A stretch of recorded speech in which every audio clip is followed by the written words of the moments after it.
जम्मू कश्मीर में सरकार की कमियों की वजह से आज जम्मू कश्मीर जल रहा है। किश्तवाड़ की जो घटना हुई है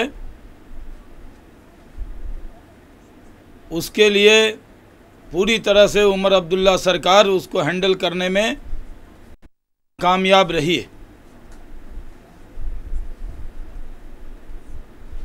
भारतीय जनता पार्टी ने पहले ही कहा था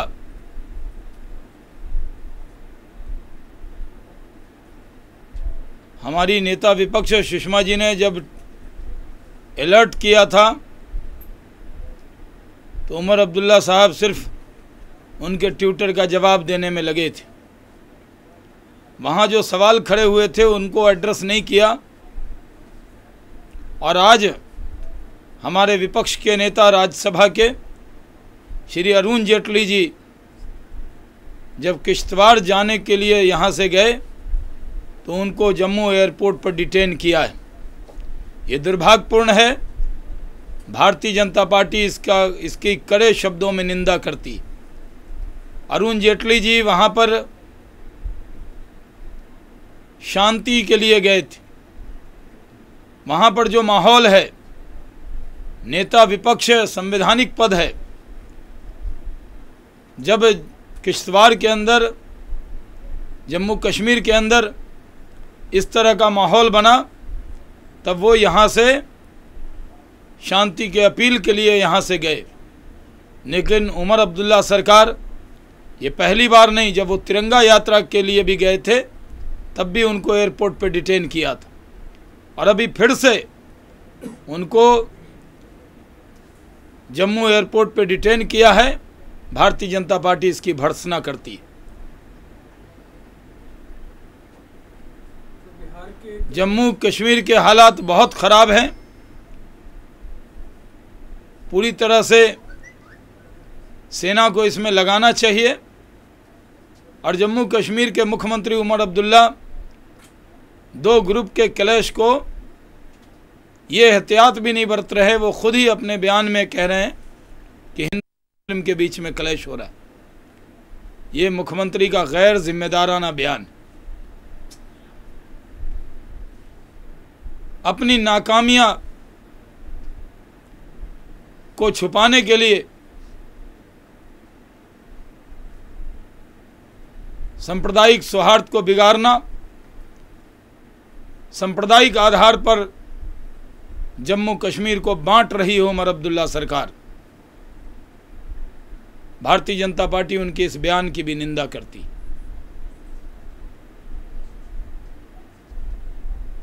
जिस तरह से जो देशभक्त हैं, जो नेशनलिस्ट हैं, उनको गिरफ्तार कर लो, उनको डिटेन कर लो। और जो वादी हैं उनको खुली छूट दे दो। ये जो उमर अब्दुल्ला सरकार की नीति है, हम इसकी ना करते। वो बैलेंस कर रहे हैं कि महबूबा मुफ्ती को भी रोका है। उनकी तुलना अरुण जेटली जी से नहीं हो सकती। अरुण जेटली जी विपक्ष के नेता हैं। कल सरकार के गृह मंत्री जाएंगे तो क्या वो उसको भी रोकेंगे? क्या प्रधानमंत्री जाएंगे तो उनको भी रोकेंगे?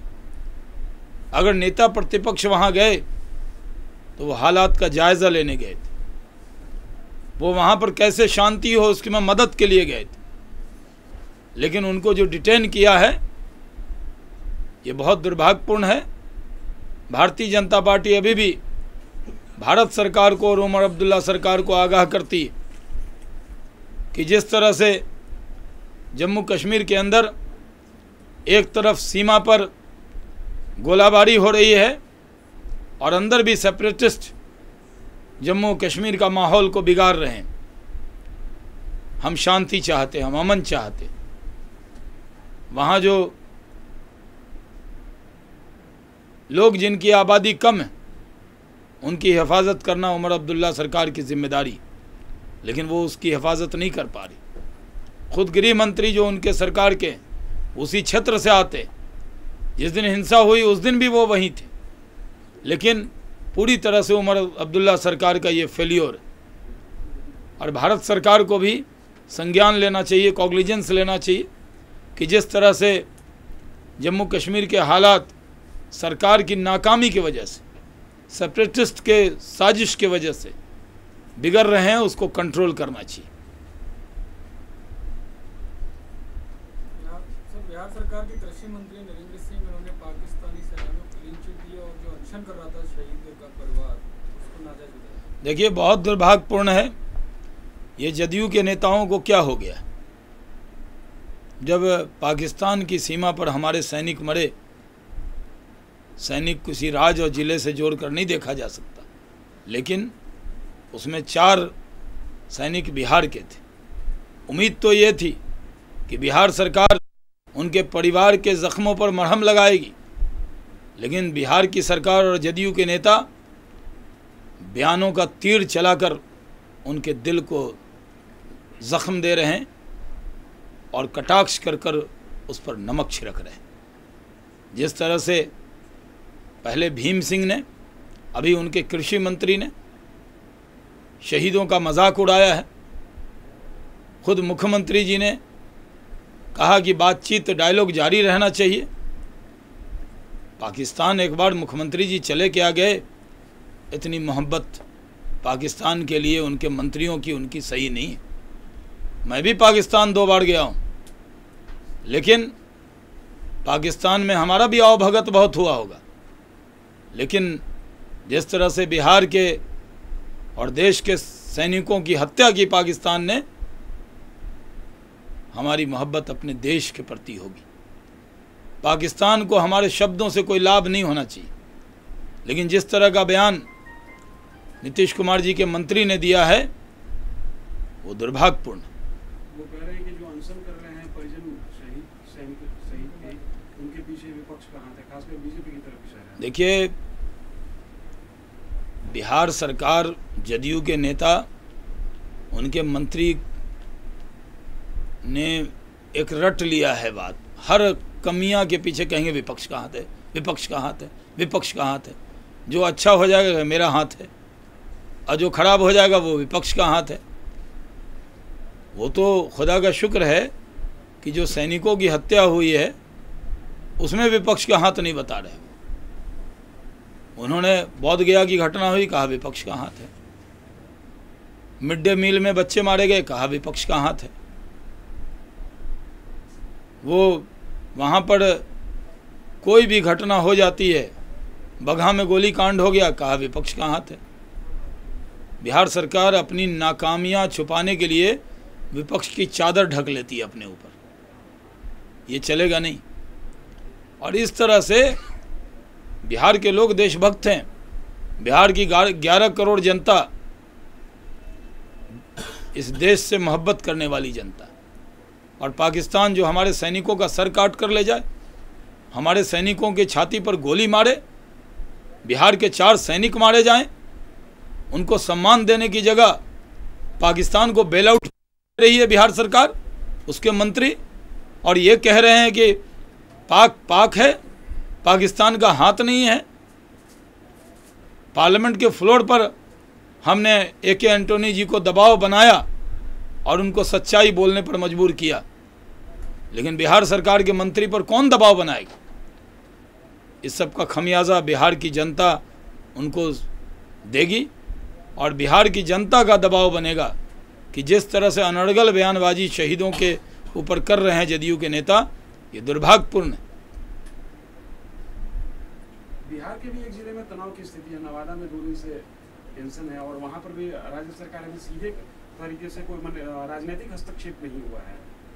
देखिए, हम नवादा में जो तनाव है उसको लेकर मैं अपील करता हूँ, वहाँ नवादा के लोगों से आपसी भाईचारा बना के रखें, अमन अमान रखें, मिलकर रहें, कोशिश करें कि कोई भी छोटी मोटी एक दूसरे से बात हो भी गई हो तो भुलाकर गले मिलने का काम करें और शांति कायम रखें, यही हमारी अपील है। सर, नरेंद्र मोदी आज हैदराबाद से प्रचार अभियान की शुरुआत कर रहे हैं। सर, तेलंगाना अलग राज्य की बात चली है, तो क्या बीजेपी इसमें भी क्रेडिट लेने की कोशिश करेगी? नहीं, देखिए, अभी तक तेलंगाना के पक्ष में तो भारतीय जनता पार्टी शुरू से रही है। जब हम एनडीए सरकार में थे तब भी बनाना चाहते थे, लेकिन एलाइज के नाते सहमति नहीं बना पाए थे। हमने जब राज्य बनाया, 3 राज्य, झारखंड बनाया, उत्तराखंड बनाया, छत्तीसगढ़ बनाया, तो बिना तनाव के वो राज्य बनाए। हम ये चाहते थे कि शांति हो, अमन हो, शांति और अमन के साथ राज्य का निर्माण हो।